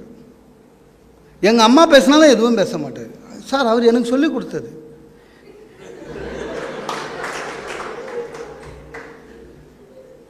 அதாவது தட்சிணாமூர்த்தியுடைய இதுதான். வாய் திறந்து எதுவும் சொல்ல வேணாம், சொல்லாமல் இருந்தாலே போதும், அதுவே ஒரு போதனை. நிறைய பேர் நமக்கு சொல்லிக் கொடுத்துருக்கிறார்கள். எதுவாக இருந்தாலும் சரி, ஒரு அமைப்பு நடத்துறதா முன்னாள் தலைவர்கள் சொல்லுவாங்க, இது இது பண்ண, இது பண்ண, நான் எந்த காலத்தில் அப்படி இருந்தது, நீ இங்கே மாற்றி பண்ண, ஐயா சொல்லுவார். அப்பா எப்படி பண்ணாரோ அதே மாதிரி இவர் பண்ணுறாரு. இவர் அடுத்தவங்க வரவங்களுக்கு இதை பண்ணுங்கன்னு சொல்லி கொடுப்பார். ஏன் ஆசா சார்? பள்ளிக்கூடத்தில் குரு சிஷ்ய பாவம் இருந்தது போயிடுச்சு, ஆஃபீஸில் குரு சிஷ்ய பாவம் இருந்தது போயிடுச்சு சார். ஈவன் இன்னைக்கு கவர்மெண்ட் ஆஃபீஸில் சார், நான் ஒரு சாதாரண கிளர்க்காக சேர்றேன், எனக்கு செக்ஷன் ஆஃபீஸரு அவர் தான் எனக்கு குரு. அவர்கிட்ட வேலை கற்றுப்பேன். செக்ஷன் ஆஃபீஸர் ரிட்டையர் ஆகிற அன்னைக்கு 40 பேர் வீட்டுக்கு போவான் கூடவே. மாலை மரியாதை பழங்க கொடுத்துட்டு ஐயா வணக்கம் சொல்லிட்டு வாரம் ஒரு வாட்டி அந்த செக்ஷன் ஆஃபீஸர் ரிட்டையர் ஆனவர் வீட்டுக்கு போவான். போயிட்டு சார் நீ இருந்த மாதிரியே இல்லை சார் ஆஃபீஸு, ஏதோ சொல்லுவான். அந்த ஃபைலில் நீ தட்டி விடுவே சார், நீ இப்போ நாங்கள் அவஸ்தைப்படுறோம், ஏதோ சொல்லுவோம். குரு சிஷ்ய பாவம் சார் இது போயிடுச்சு. இப்போ குரு சிஷ்ய பாவம் போய் ஆஃபீஸில் நம்ம கீழே வேலை செய்யணும்னு திட்டமில்ல. அவன் என்ன சொல்கிறான், நான் தப்பு பண்ணேன், கரெக்டு, நீ என்ன பண்ணுற, நான் தப்பு பண்ணிட்டேன்னு நீ வந்து எம்டிக்கு மெயில் அனுப்பு. எம்டி எனக்கு மெயில் அனுப்புவார். நான் என்ன ஆச்சுன்னு எம்டிக்கு மெயில் அனுப்புகிறேன், நீ எம்டி கிட்ட கேட்டு தெரிஞ்சுக்கோன்றான். அவனை என்னங்க பண்ணுவீங்க சார்? ஜென்ஸாவது பரவாயில்ல சார், ஆண்களாவது. இப்போ நம்ம ஒரு ஆஃபீஸில் வேலை செய்கிறோம் வச்சுங்களேன், தப்பு பண்ணிட்டோம்னா நமக்கே தெரியுது பண்ணிட்டோம், இன்றைக்கி நம்மளுக்கு சந்திராஷ்டமம், சரியா, எப்படியும் மேலே இருக்கிறவன் வந்து திட்டுவான்னு திட்ட வாங்கிறதுக்கு ரெடி ஆகிடுவோம் மனசளவில் இல்லை. ஆனால் லேடிஸ் அப்படி இல்லை, அவங்க சாதாரணமாகவே புத்திசாலி. இந்த வேலைக்கு போகிற லேடிஸ் பாருங்கள் பயங்கர புத்திசாலி. தப்பு பண்ணிட்டா திட்டுறதுக்கு முன்னாலே அவங்களே அழுவாங்க, பார்த்துக்கிறீங்களா? எங்கள் ஆஃபீஸில் அப்படி தான், அதுங்களே அழுவோம். அழுகுறவங்கள யாரும் மேலே போய் திட்ட மாட்டாங்க சார். என் செக்ரட்டரி இருக்குது, எப்போ பாரு தப்பு பண்ணால் அழுவோம். பார்க்கும்போதே தெரியும் ஏதோ பண்ணிடுது போலது. அன்றைக்கி பார்க்குறேன் அழுதுது. சரி தப்பு பண்ணிடுச்சின்னு போய் பார்த்தா அது பண்ண தப்பு எனக்கே மெமோ வர மாதிரி பண்ணிருக்கு. தாங்க முடியல என்னால், கூப்பிட்டேன், இதுனே தான் வந்தது. தட்டால் விட்டான்னு, நீ எல்லாம் எதுக்கு வேலைக்கு வேற பேசாமல் வீட்டை கவனிச்சுக்க, வீட்டில் இருமா பேசாமல் பேப்பரை போட ஆச்சா போச்சேன்னு சார். அது வரையும் சாதாரணமாக அழுது இந்த லேடி. நான் திட்டின உடனே எல்லாம் வச்சு ஓன்னு அழுது, முந்தாணி எடுத்து வாயில் வச்சுன்னு அழுதுன்னா கதவு திறந்து வெளில ஓடுது. வெளியே வந்து பார்க்குறேன் ஆஃபீஸே என்ன ஒரு மாதிரி பார்க்குது. அவனுக்கு எத்தனை சினிமா பார்த்துருப்பானுங்க. போன அம்மா என்ன பண்ணிச்சு சார், அடுத்த நாள் அவங்க ஹஸ்பண்டை கூப்பிட்டு வந்துச்சு சார். அந்த ஆள் இருக்கிறான் 7 அடிக்கு, ஜிம்முக்கு போவான் போலகுது. என்ன மிஸ்டர் ரொம்ப திட்டுறீங்களா அப்படின்னா, நான் பம்மிட்டேன். இல்லை சார் ஸ்ட்ரிக்டாக இருக்க சொல்லி ஜிஎம் தான் சார் சொன்னாருன்னு. எனக்கு என்னென்னா இவன் அடிக்கணும்னு முடிவு பண்ணால் ஜிஎம்மே வலிச்சு விட்டுறது. ஏன்னா நம்ம தனியாக அதனால் அடிக்க முடியாதுங்க. அதனால் சார், ஆனால் அவன் சொன்னான் சார், அவன் கண்ணை பார்த்தேன், அதில் ஒரு மகிழ்ச்சி தெரிஞ்சுது. என்னால் தான் வீட்டில் திட்ட முடியல, நீ யார் திட்டு?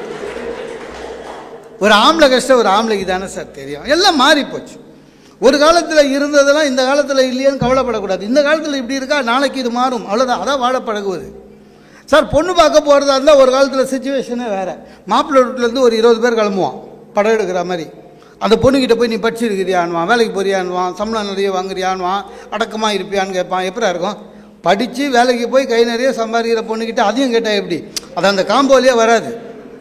சமைக்க தெரியுமான்வான், டான்ஸ் ஆட தெரியுமான்வான், பாட்டு பாட, எல்லாம் மாப்பிள்ளை வீட்டுக்காரன் தான். இப்போ மாறி போச்சு. இப்போது கல்யாண பொண்ணு பேசுக்கணும். எனக்கு அப்படி தான் ஆச்சு. நான் ஒரே ஒரு பொண்ணு தான் சார் பார்த்தேன், அவங்களே கல்யாணம் பண்ணிக்கினேன், வேறு சான்ஸே இல்லை. அதுக்கு காரணம் என்னென்னா, ஒரே ஒரு தப்பு நான் பண்ணது. பொண்ணு பார்க்க போகும்பொழுது என் தங்கச்சி கல்யாணம் ஆன 2 தங்கச்சியோட புருஷங்க 2 பேரையும் கூட்டி போயிட்டேன், என் மச்சானுங்க மாப்பிள்ளைங்க. அதைப்பா பண்ண தப்பு. போய் பொண்ணு பார்த்தேன், பொண்ணு பிடிச்சிருந்தது, பிடிச்சிருக்குன்னு சொன்னேன். பொண்ணுக்கு அப்பா தான் எங்கள் மாமனார். அவர் என்ன பண்ணார், தம்பி பொண்ணு உங்கள்கிட்ட பேசணுமான்னாரு. இதெல்லாம் புதுசாக இருக்கே, நான் அப்போயே நான் பட்டிமன்றத்தில் பேசுகிறவன் தான், இருந்தாலும் மேடையில் பேசுறது வேறங்க. இன்னொருத்தர் வீட்டில் போய்ட்டு ஒரு பொண்ணுக்கிட்ட புதுசாக பேசுறதுனா கொஞ்சம் லைட்டாக நர்வஸாக இருந்தது. எங்கள் மாப்பிள்ளைங்க 2 பேரும் என்ன பண்ணால், மச்சான் போ போ பேசு போ அவனுங்க. எனக்கு என்னென்னா, போய் அந்த பொண்ணு பிடிக்கலன்னு ஆயிடுச்சு வச்சு, ஏன் பிடிக்கல ஒன்றுன்னு சொல்லிடுச்சுன்னா இவங்க 2 பேரும் ஊர் ஃபுல்லாக போய் சொல்லுவான், அந்த பொண்ணே உங்கள் அண்ணனை ரிஜெக்ட் பண்ணிடுச்சுன்னு. அதுக்காகவாது இந்த டெஸ்ட்டில் பாஸ் பண்ணுவோன்னு நினச்சின்னு பிள்ளையார வேண்டிக்கினே உள்ளே போனேன் சார். ரூம் உள்ளே போனால் கால் மேலே கால் போட்டு சமணம் போட்டு சோஃபாவில் உட்காந்துக்குது சௌகரியமாக. அது அவங்க வீடுங்க. அதனால் எனக்கு உள்ளே போய் என்ன பண்ணுறதுன்னே தெரிலங்க. நிற்கணுமா, உட்காரணுமா, கை கட்டணுமா, ஒன்றும் புரியல, வேர்க்குது ஒரே. அப்புறம் MBA hospital administration, deputy manager, take home 50,000, அதாவது அவங்க செலவுக்கு அது போதுமா, டேக் ஹோம் 50,000. உங்கள் ஹெச்ஆரில் கேட்டோம் உங்களை பற்றி நல்லா சொன்னாங்கன்னு. லூசுங்க, நான் ஏற்கனவே ஹெச்ஆரில் சொல்லி வச்சுருந்தேன். மாதிரி பொண்ணு பார்க்க போகிறாங்க, எப்படியும் இந்த பொண்ணுக்கு அண்ணன் அப்பான்னு புத்திசாலிங்க அவனாவது ஃபோன் பண்ணுவான். என்னை பற்றி ரொம்ப நல்லா சொன்னீன்னா சனிக்கிழமை பார்த்து எந்து அப்படின்னு சொல்லி வச்சுருந்தேன். அவன் கரெக்டாக அதை சொல்லிட்டு இருக்கிறான். உங்கள் ஹெச்ஆரில் கேட்டோம் உங்களை பற்றி நல்லா சொல்லாங்க. அப்புறம் டக்குன்னு சொல்லிச்சு, சார் ஆமாம் உங்களுக்கு வேறு ஏதாவது பேட் ஹேபிட் இருக்கான்னு. எத்தனை சொல்கிறது, ஒன்றும் இல்லைன்னு சொல்லிட்டேன். ஏன்னா வேறு வழியில் மாறின்னு வருது உலகம் மாறின்னு வருது சார். ஒரு காலத்தில் மணமகள் அழைப்பு மணமகன் அழைப்புக்கு 2 பேரும் எங்கேருந்து வருவாங்க, கோயிலேருந்து வருவாங்க, அப்படி தானே? இப்போ இது இல்லை, சலூன்லேருந்து வராங்க. ஆமாங்க, நீங்கள் அதை பியூட்டி பார்லர்னு சொல்லுவீங்க, ஆக்சுவலாக அது சலூன் தானே. பொண்ணு பியூட்டி பார்லர்லேருந்து வருது, பையன் பியூட்டி பார்லர்லேருந்து மாறி போச்சு. ஒரு 20 வருஷத்துக்கு முன்னால் இலக்கியத்துலையும் சிவாஜி கணேசன் எம்ஜிஆர் படங்கள்லாம் நம்ம பார்த்த எஸ்.வி. ரங்கராவ் பார்த்த குடும்ப வாழ்க்கையை இப்போ சினிமாவில் கூட கிடையாது சார். காலையில் புருஷனுடைய காலை தொட்டு கும்பிட்டு வாழ்க்கையை ஆரம்பிக்கிற தினத்தை ஆரம்பிக்கிற மனைவிகள் இலக்கியங்களில் தான் இருக்காங்க. என் பையன் என் மெச்சிட்டை எடுத்துகிட்டு சொல்கிறான், இன்னும் 5 நிமிஷத்தில் இருந்தீங்கன்னா தண்ணி ஊற்ற சொன்னாங்க அம்மான்றான். மாறி போச்சு. மாறி போனது வேறு வழியில், உடைகள் மாறி போச்சு. எல்லாருமே சாரி உடுத்தணும்னு இல்லை. வாழ்க்கையில் எல்லா லேடிஸும் வேலைக்கு போக ஆரம்பிச்சிட்டோம். லேடிஸும் ஓடி போய் ரன்னிங்கில் பஸ் ஏறுறதாயிடுச்சு, பரவாயில்ல. ஆனால் மாற்றம் ஒரு அளவோடு இருக்கணும்.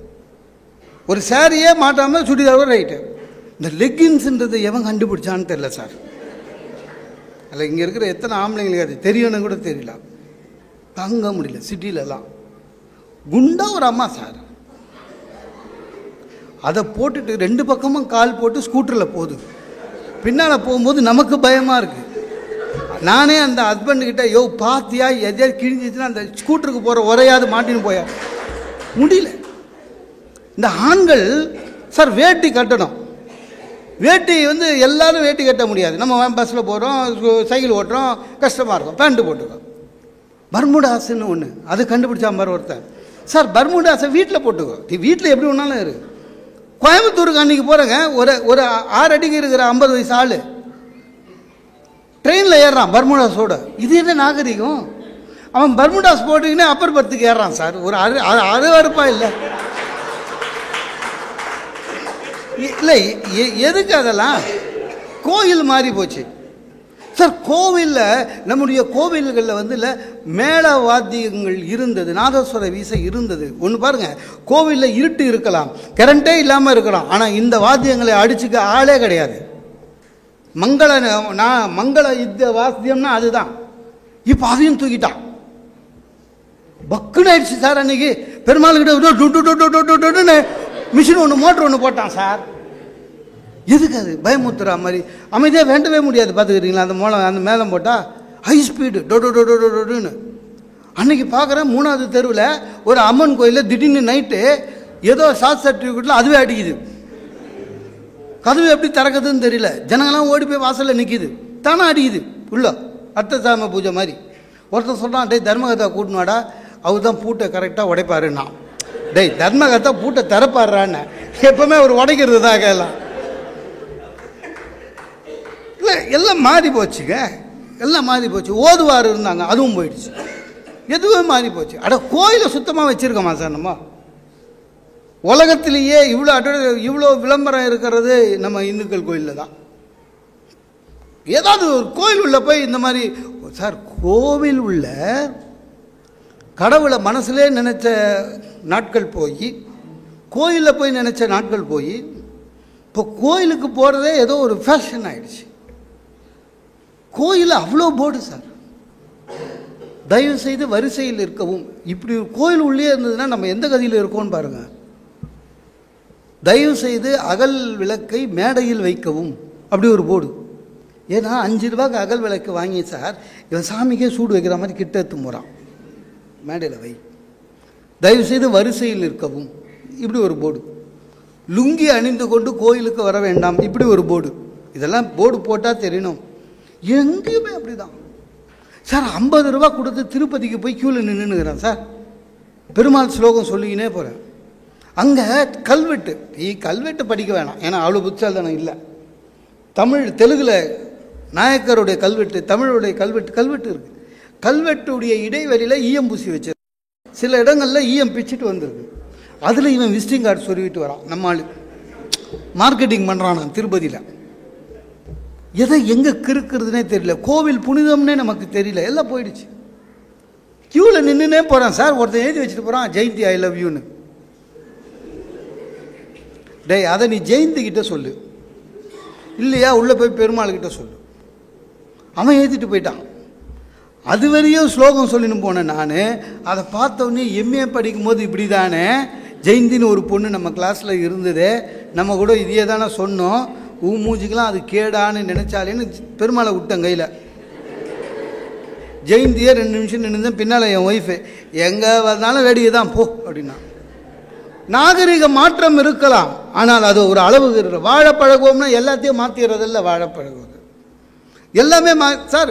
ஒரு காலத்தில் பெண்களை எந்த சமைக்க தெரியுமா என்று கேட்டு திருமணம் செய்த காலம் போய் சம்பளம் எவ்வளவுன்னு கேட்டு திருமணம் செய்கிறோம். அதனால் என்னாச்சு, வீட்டில் சாப்பாடு போச்சு. நல்ல சாப்பாடு எந்த வீட்லையுமே இல்லை, நல்ல காஃபி எந்த வீட்லையுமே இல்லை சார். ஆஃபீஸ்லேருந்து வரோம், சாப்பாடு வச்சுட்டு ஏதோ ஒரு மஞ்சளாக ஊற்றுனான். இது என்ன கண்டுபிடிங்கன்றான். நான் அதுக்காக சாப்பிட உட்காந்தோம். மஞ்சளாக இருக்கா, குருமாவான்னு. ஐயோ நீங்கள் தோத்துட்டீங்க, மோர்க்குழம்பு அப்படின்னா. சார் குருமாவில் குஸ் ப்ரோக்ராம் நடத்துகிறா சார். ஏன் எல்லாம் அப்படி தான். திடீர்னு ஒரு நாள் சூப்பை ஒன்று எடுத்துகிட்டு வந்து கொடுத்தா வீட்டில். என்னென்ன மஷ்ரூம் அல்வானா, பக்குனாச்சு. ஏன்னா காய்கறியே பண்ண தெரியாத ஆள் மஷ்ரூம் அல்வாக்கு எங்கே போச்சு அப்படின்னு பயந்துன்னே கேட்டேன். இது உனக்கு செய்ய தெரியாதம்மேன்னு டிவியில் சொல்லி கொடுத்தாங்கண்ணா. இன்னும் பயந்தேன், யார் சொல்லி கொடுத்ததுன்னு. நடிகை நளினி அப்படின்ச்சு. இன்னும் பயந்தேன். அந்த அம்மா பாருங்க, நடிக்கும் போது நம்மளை பழி வாங்குச்சு, இப்போவும் பழி வாங்குது. நீ சாப்பிட்டியாமான்னு. நீங்கள் சாப்பிடாம இன்னைக்கு நான் சாப்பிட்ருக்கேன்னு. பொய். இந்த லேப்லெல்லாம் எலி வச்ச மாதிரி சார். நம்ம என் பையன் வந்தான், அந்த அல்வா வெட்டான், பேக்கெட்டில் போட்டான், போயிட்டான். அவன் என்னன்னா, அவன் வெளில போய் என்ன பண்ணுவான், அவனுக்கு யார் யாரை பிடிக்கலையோ அவங்களெல்லாம் கூப்பிட்டு அந்த அல்வாவை குத்துருவான். நம்ம அப்படியும் ஓட முடியாது, சரியா? சாப்பிட்டு தான் தொலைக்கணும். எல்லாம் முடிஞ்சு போச்சு. நாட்டில் கோவில்கள் குறைந்து விட்டது, பியூட்டி பார்லர் ஜாஸ்தியாகிடுச்சு. சிட்டி உள்ளே வந்து பாருங்கள், தெரு பியூட்டி பார்லர் இருக்குது சார். அது உள்ளங்க மெனு கார்டு மாதிரி வச்சுருக்கான் sir. Plucking, pedicure, manicure, eyebrow trimming, இன்னும் எல்லாம் 200 ரூபா. எப்படி தெரியும்னு கேட்காதீங்க, வாசலில் உட்காந்துக்கிறேன். உள்ளே போய் வெளியில் வந்தால் எது நம்ம ஒய்ஃப்னே தெரியல, எல்லாம் ஒரே மாதிரி தான் இருக்குது. அவங்களே அடையாளம் கண்டுபிடிச்சா தான் உண்டு, வந்துடுறாங்க. ஆனால் நம்ம தானே காசு தரோம். உண்மையிலே தாங்க. நான் இப்பவும் சொல்கிறேன், இந்த அழகு என்பது மனத்தை பொறுத்தது என்று நினைப்பது வாழ்க்கை வாழ்வது. ஆனால் அழகு என்பது வெறும் ஃபேஷனு, வெறும் டிசைனு, வெறும் முக அழகுன்னு நினைக்கிறதல்ல. நான் இப்போ சொல்கிறேனே, ஒரு கல்யாணத்துக்கு போங்க, பொண்ணுக்கு அப்பா யாருன்னு ஈஸியாக கண்டுபிடிச்சிடலாம் சார். இந்த தலைகளெல்லாம் பிஞ்சு போய் தலை வராமல் ஜிப்பால் ஒரே சொட்டிங்கோட வேர்க்க விறுவிறுக்க எக்ஸிபிஷனில் தொலைஞ்ச மாதிரி அக்களில் ஒரு பையை வச்சு சுற்றுவான். பொண்ணுக்கு அப்பா ஈஸியாக கண்டுபிடிச்சிடலாம். ஆனால் பொண்ணுக்கு அம்மாவை கூட கண்டுபிடிக்க முடியாது. ஏன்னா அவங்கள மேக்கப் போட்டு கூம்பு கொண்டை போட்டுன்னு கையில் பேக் வச்சுன்னு பொண்ணு பக்கத்தில் நிற்பாங்க. மாறிடுச்சு சார். ஒன்றும் இல்லைங்க, நமக்கு வெளிநாட்டு மோகம் என்ன ஆகிடுது, நமக்கு அது பொருந்துமா அதை பற்றி கவலை இல்லை, அப்படியே எடுத்துக்கணும். தப்பு. அவன் இன்னைக்கு நம்ம யோகாவை எடுத்துக்கிறான், நம்மக்கிட்ட இருக்கிற நல்லதெல்லாம் வெளிநாட்டை எடுத்துக்கிறான். அவங்ககிட்ட இருக்கிற எது எது பொருந்தாதோ அதெல்லாம் நம்ம கண்டிஷனாக எடுத்துக்கிறோம். ட்ரெஸ் மெட்டீரியல், வித்தியாசமான முகபாவங்கள். சார் வெளிநாட்டில் தட்ப வெப்பம் வேறு. அங்கெல்லாம் வந்து -டிகிரியில் குளிர் இருக்குது, -7 -15. நான் கனடா ஒரு வாட்டி ஏடா கூடமா மாட்டேன். சார் கையை வெளியில் நீட்டாதீங்க, நாங்கள் விண்டோ திறக்காதீங்க, கையை வெளியே நீட்டக்கூடாதுங்க. ஏன்னா நீட்டி ஒரு 5 நிமிஷம் கை வச்சுட்டு இருந்து அப்படி தட்டினா விரல் விழுந்துடும், அந்த அளவு சில்லு. அந்த மாதிரி பனி பிரதேசங்களில் இருக்கிறவங்க, அங்கே இருக்கிற பெண்கள் என்ன பண்ணுவாங்க சார், வெளியில் வந்தாலே உதடு வெடிச்சுட்டு ரத்தம் வரும். அதான் அவங்களுடைய சூழல். அதுக்காக வேஸ்லின் தடவினாங்க. வேஸ்லின் தடவுனாங்க, கொஞ்சம் கொஞ்சமாக என்ன பண்ணாங்க, லிப்ஸ்டிக் போட்டாங்க. ஏன்னா திக்கு, ஏன் பனி குளிர், அதுக்காக லிப்ஸ்டிக் போட்டாங்க. லிப்ஸ்டிக் போடுறவங்க உடைக்கு ஏற்ற மாதிரி லிப்ஸ்டிக் போட்டாங்க. அது அவங்களுடைய குளிர் பிரதேசம்ன்றதுனால அவங்களுக்கு. நமக்கு அதை பற்றி கவலையே கிடையாது. நம்மால் எல்லாத்துக்கும் அப்படிதான். எது வெளிநாட்டில் லிப்ஸ்டிக் போட்டால் நம்மளும் போட்டுக்கணும்.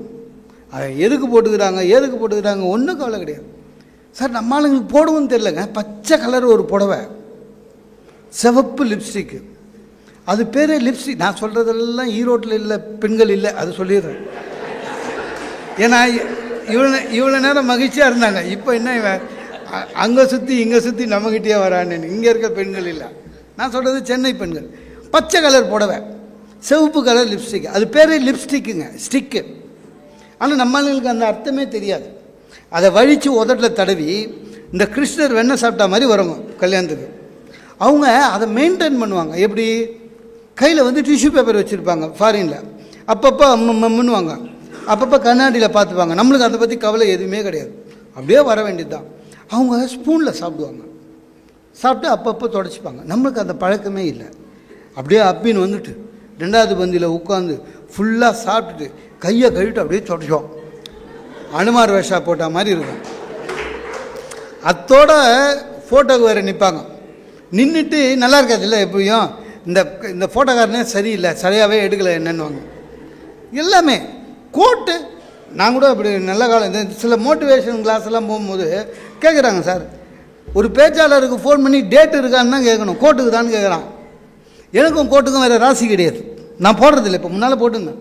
ஏன்னா ஒரு இடத்துல போட போய் முன் வயசுலேருந்து பார்த்து சார் உங்களை டிவியில் பார்த்துக்கிறேன்னு. அப்படியாப்பா, நான் நினச்சா பட்டிமன்றத்தில் பார்த்துருப்பான்னு. அட்வர்டைஸ்மெண்ட்டில் வருவீங்களே அப்படின்னா, நான் அட்வர்டைஸ்மெண்ட்டில் நடிச்சதில்லை. இல்லையாப்பாண்ணே, சார் தமன்னா அன்சிகா கூட டான்ஸ் ஆடுவீங்களே அப்படின்னா. எனக்கு ஆசை தான், அது நான் இல்லை. சார் நீ சரவணா ஸ்டோர் ஓனர் தானே சார்? நான் அன்றைக்கி கட்டின கோட்டை எல்லாமே. சார் வீட்டில் கூட பாருங்கள், அது ஒரு எந்த விதத்திலே நமக்கு வந்து எந்த வாழ்க்கை படிந்து வருகிறதோ அந்த விடம். ஒரு உறவு பாசிட்டிவ் மென்டாலிட்டி ரொம்ப கம்மியாக போச்சு நம்மளுக்கு. எதுக்கு எடுத்தாலும் கவலைப்பட முடியாதுங்க. கவலைப்பட்டால் வாழ்க்கை என்னங்க ஆகும்? எதுக்கு எடுத்தாலும் கவலைப்படுறது. சில பேர் இருக்கான் சார், என் ஃப்ரெண்டு ஒருத்தர் இருக்கான், இன்றைக்கி எவ்வளோ ஏற்றுவானுங்கன்னு தெரியல. நான் என்னடானா பெட்ரோல் டை, இதுக்கெல்லாமா கவலைப்படுவாங்க? நாடு இப்படின்னு ஆயிடுச்சு இல்லையா சார்? நம்ப மாட்டீங்க, அவன் அதே டென்ஷன்லேயே சுற்றுவான். நைட்டு 12 மணிக்கு எவ்வளோ ஏற்றுறான்னு பார்த்துட்டு தான் படுப்பேன்னுவான். எதுக்கு? மனசளவில் நம்மளே ரெடியாக இருக்கணும். சார் இன்றைக்கி பெட்ரோல் ₹1 ஏறும் அப்படின்னு நினச்சிட்டு போய்ட்டு அடுத்த நாள் 27 பைசா தான் ஏறப்போகுது. 77 பைசா உனக்கு லாபம் விட்டுரு. அப்படி தான் எடுத்துக்கணும் வாழ்க்கையை. கேஸ் விலை ஏற்றிக்கிட்டே இருக்கான் சார். நான் போய் ஜிஎம் கிட்ட சொல்கிறேன், சார் கேஸ் விலை ஏறிக்கிட்டே இருக்குதுன்னு. நல்ல காலம் ஞாபகப்படுத்தினீங்க மோகன்சுந்தரம். கேண்டீனில் உப்புமா இனிமேல் 50 ரூபான்னாரு. அந்த உப்புமா 50 ரூபா கொடுத்து சாப்பிட்றதுக்கு நான்ட்டு சாப்பிடலாம். பிரச்சனை வரும். ஒரு சில பேர் இருக்கான் சார், ஜாதகத்துக்கு மேலே நம்பிக்கை. என் ஃப்ரெண்டு ஒருத்தங்க ரொம்ப ஜோசியத்தில் நம்பிக்கை. அவன் வந்து என்கிட்ட சொன்னான், ஒவ்வொருத்தருக்கும் மொத்தம் 7 பிறவி தானா, எனக்கு இது 7வது பிறவியா, இனிமேல் நான் பிறக்கவே மாட்டேன்னா கவலையாகுதுன்றான். நான் சொன்னேன், 7வது பிறவியே இவ்வளோ கேவலமாக இருக்குது, நீ 8வது பிறவி பிறந்து என்ன பண்ண போகிற? விடு சார். பிரச்சனை சிலதெல்லாம் நீங்கள் என்ன பண்ணாலும் சரி, ஏதாவது ஒரு பிரச்சனை நமக்கு வந்தே ஆகும். ஒன்றும் இல்லைங்க, சனி ஞாயிறானா வெளியூர் போவேன். அமைப்பாளர்கிட்ட ரொம்ப தெளிவாக சொல்வேன், செகண்ட் ஏசி லோயர் பர்த் பாவம் ஆர்கனைஸ் பண்ணி கொடுப்பாங்க. அது என்னவோ தெரியலிங்க, இந்த தனியாக ட்ரெயினில் போகிறவன் படுற பாடுவது இல்லை, அது வித்தியாசமானது. சார் ட்ரெயினில் ஏறிங்க, ட்ரெயினில் ஏறி அவன் கொடுக்குற இந்த துவைக்காத ஒரு பிளாங்கெட் இருக்குது, அதெல்லாம் விரிச்சிட்டு லோயர் பெட்டில் ரெடி பண்ணி படுக்கலான்னு போது எக்ஸ்கியூஸ் மீன்னு ஒரு குரல் கேட்கும். திரும்பி பாருங்களேன், நான் ஃபேமிலியோடு வந்திருக்கேன், நான் மட்டும் சன்னியாசமாக வாங்கிட்டு வந்தேன், நீ ஃபேமிலியோட கூட வர, நான் வீட்டில் விட்டு வந்துக்கிறேன், ஃபேமிலியோடு வந்திருக்கேன், கொஞ்சம் அங்கே போகிறீங்களா அப்படின்னா, அதாவது தனியாக வந்திருக்குறோன்றதுக்காக சார் அந்த பக்கமே பெட்ஷீட் போட்டால் எக்ஸ்கியூஸ் மீ என்ன எங்கள் மதர் இல்லா ஏஜ்டு, நீங்கள் அப்படி போகிறீங்களா அப்படின்னா, அவன் மதர் இல்லா காசுலேயே ஊருக்கு போகிறவன், அப்படி போகிறீங்களா சார், தள்ளி தள்ளி தள்ளி இந்த டாய்லெட் டோருக்கு பக்கத்தில் இருக்கிற அப்பர் இருக்குதுல்ல, அதில் படுக்கிறதுக்கு நீங்கள் வெளியே படுத்துக்கலாம் சார், லைட் ஆஃப் பண்ண மாட்டானுங்க. எந்த ட்ரெயின்லேயும் இந்தியாவில் ஓடுற ட்ரெயினில் அந்த கதவு வந்து அமைதியாக சாத்தாது, டமால் டமால்னு இருக்கும். அன்றைக்கி தான் நம்ம கம்பார்ட்மெண்ட்டில் டயபெட்டிக் பேஷண்ட் நிறைய பேர் இருப்பான், போயிடும் வந்துடும் ரொம்ப கஷ்டம் சார். அப்படியே போச்சு பாருங்க, வாழ்க்கையில் ட்ரெயினில் போகிற மகிழ்ச்சியே போச்சு.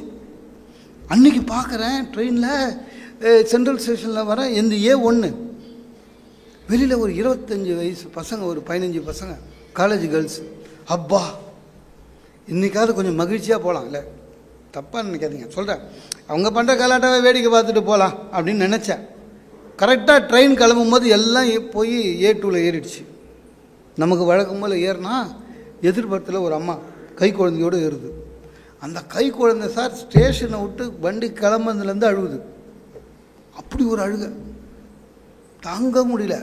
நம்ம வீட்லேயும் குழந்தை இருக்குது சார், என்ன இருந்தாலும் ஒரு கம்பார்ட்மெண்ட் ஏசி கம்பார்ட்மெண்ட்டில் வீல்னு குழந்தை அழுதுதுன்னா தூக்கம் கலையும். அந்த அம்மாவை பார்க்குறேன், அதை எதை பற்றி கவலைப்படல. யார் அந்த குழந்தையோட அம்மா புடவை எடுத்தது, இந்த பத்துக்கும் அந்த பத்துக்கும் ஒரு யானை கட்டிச்சு தூளி, குழந்தைய போட்டுட்டு அது படுத்துடுச்சு, பேசின் பிச்சு தண்ணில தூங்கிடுச்சுக்க. அந்த அம்மா குழந்தை அழுதுனுக்குது, நான் மேலே படுத்துனுக்குறேன், தூக்கம் வரணும் எனக்கு, லைட் ஆஃப் பண்ணி பார்க்குறேன், அது இன்னும் வீல்னு கத்துது, வேறு வழியே கிடையாது. அப்படி மெதுவாக ஆட்டினேன். பெரம்பூர் தாண்டும் போது குரல் ஒன்று கேட்குது, கொஞ்சம் இடிக்காமல் ஆட்டுப்பான்னு. திருப்பூர் வரையும் ஆட்டினே போனேன் சார். கோயம்புத்தூரில் இறங்கணுன்னா இந்த பாப்பாவை விட்டு அங்கிள் தான் உன்னை ஆட்டிகிட்டே வந்தார், அங்கிளுக்கு டாட்டா சொல்லுச்சு, ஓங்கி அறையலாமான்னு இருந்தது. இல்லை பிரச்சனை வரும் சார், இந்த மாதிரி வரும், ஒன்றும் பண்ண முடியாது. இந்த தகவல் உங்களுக்கு பிடிச்சிருந்தா லைக் பண்ணுங்க, உங்க ஃப்ரெண்ட்ஸுக்கு ஷேர் பண்ணுங்க, மறக்காம எங்க சேனலுக்கு சப்ஸ்கிரைப் பண்ணுங்க.